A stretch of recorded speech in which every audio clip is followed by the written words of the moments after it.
Oke, Bismillahirrahmanirrahim. Assalamualaikum warahmatullahi wabarakatuh. Perkenalkan, nama saya Atta Habibi Gunanda dengan NIM 2023319197 dari kelas Rekayasa Perangkat Lunak D31. Di sini saya akan mempresentasikan hasil ujian akhir semester Rekayasa Perangkat Lunak, yaitu Sistem Informasi Pariwisata berbasis web.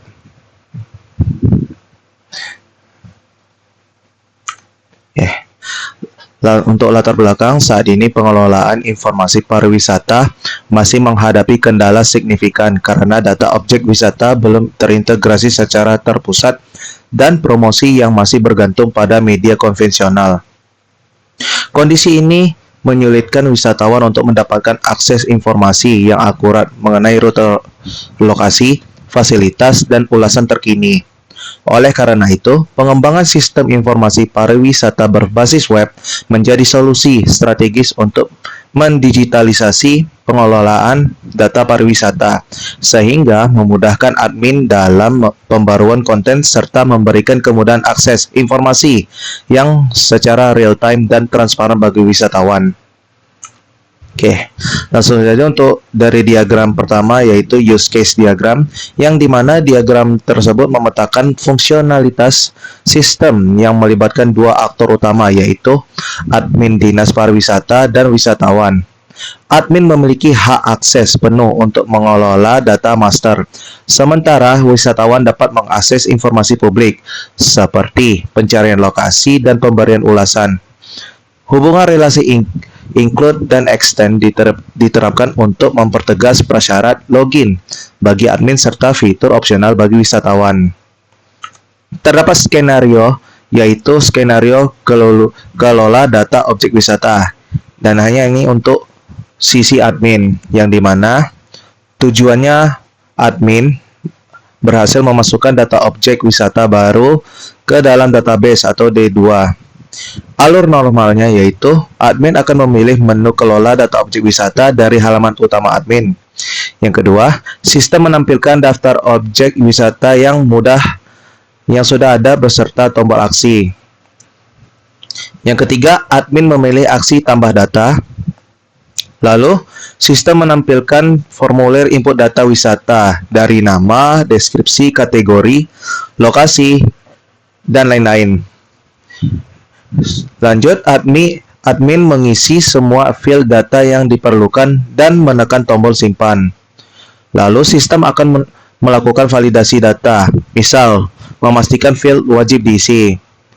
Selanjutnya yaitu jika data valid, sistem memproses penyimpanan data ke halaman database D2 atau yang kita sebut data objek wisata.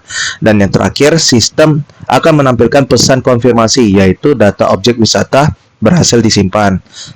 Dan ada juga alur alternatif, yang dimana jika langkah 6 atau validasinya gagal, sistem akan menampilkan pesan error seperti lokasi GPS wajib diisi dan mengembalikan admin ke formulir input.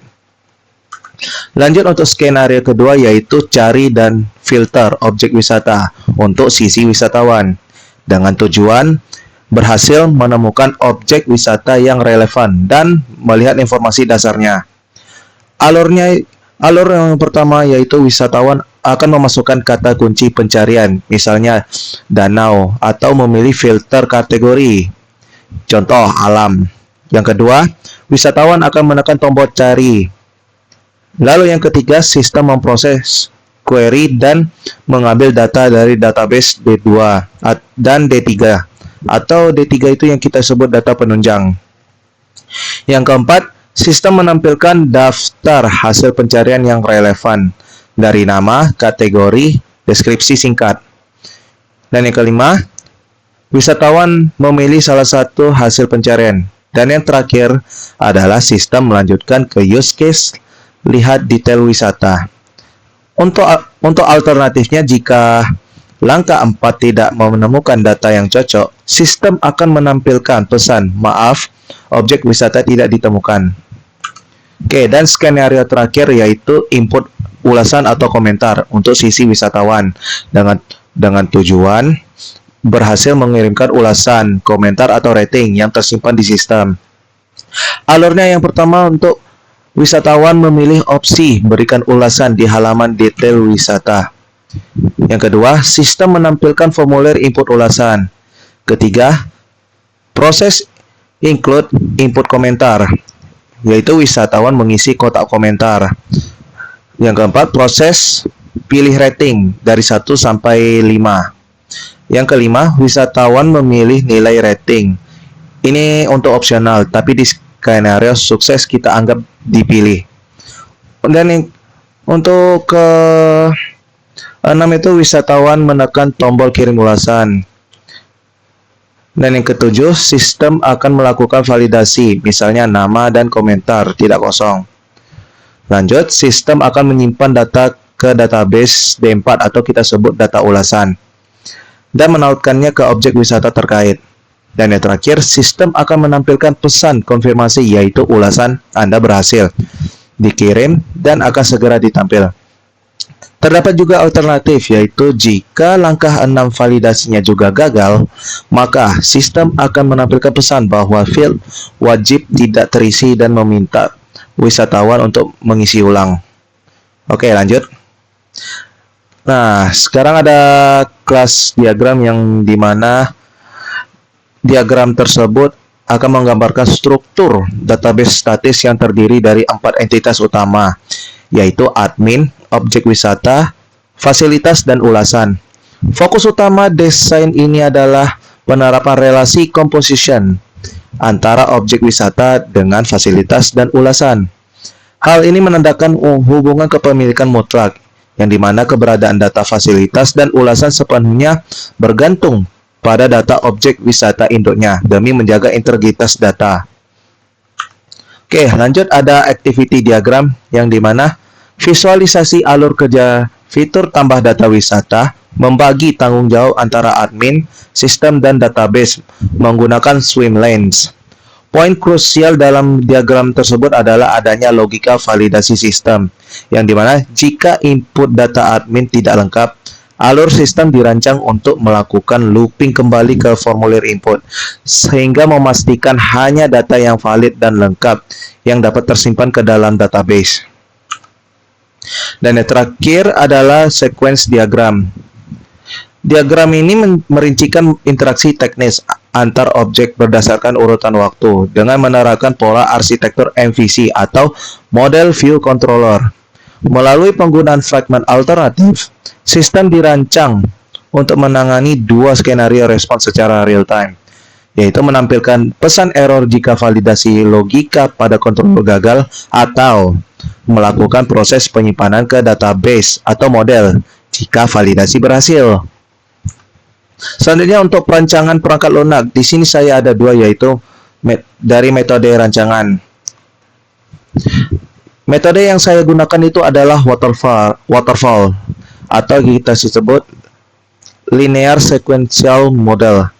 Saya milih metode ini untuk membangun sistem ini karena kebutuhan fitur seperti pengelolaan data admin dan pencarian wisatawan sudah terdefinisi jelas dan stabil sejak awal. Implementasi dimulai dari tahap analisis kebutuhan untuk menentukan spesifikasi fitur. Dilanjutkan ke desain sistem dengan merancang arsitektur menggunakan diagram UML dan skema database. Dan proses diakhiri dengan tahap implementasi yang dimana seluruh rancangan desain dikonversi menjadi kode program nyata menggunakan bahasa pemrograman PHP atau Laravel dan database MySQL. Yang kedua yaitu rancangan pengujian dan pemeliharaan. Untuk pengujian kualitas perangkat lunak dilakukan menggunakan metode black box testing. Fokus utamanya adalah memvalidasi kesesuaian input dan output sistem terhadap persyaratan tanpa memeriksa struktur kode internal. Skenario uji mencakup validasi keamanan pada fitur login untuk menolak akses tidak sah, serta pengecekan pada formulir tambah data wisata untuk memastikan integritas data terjaga. Untuk strategi pemeliharaan sistem dibagi menjadi 3 komponen, yaitu perbaikan koreksi untuk menangani bug pasca peluncuran. Yang kedua, perbaikan adaptif untuk menyesuaikan sistem dengan pembaruan teknologi server atau browser. Dan yang terakhir, serta perbaikan ideal yang bertujuan untuk untuk mengembangkan fitur baru di masa depan berdasarkan umpan balik pengguna. Oke, sekian dari presentasi saya. Apabila ada salah mohon dimaafkan. Saya akhiri, wabillahi taufik wal hidayah. Wassalamualaikum warahmatullahi wabarakatuh.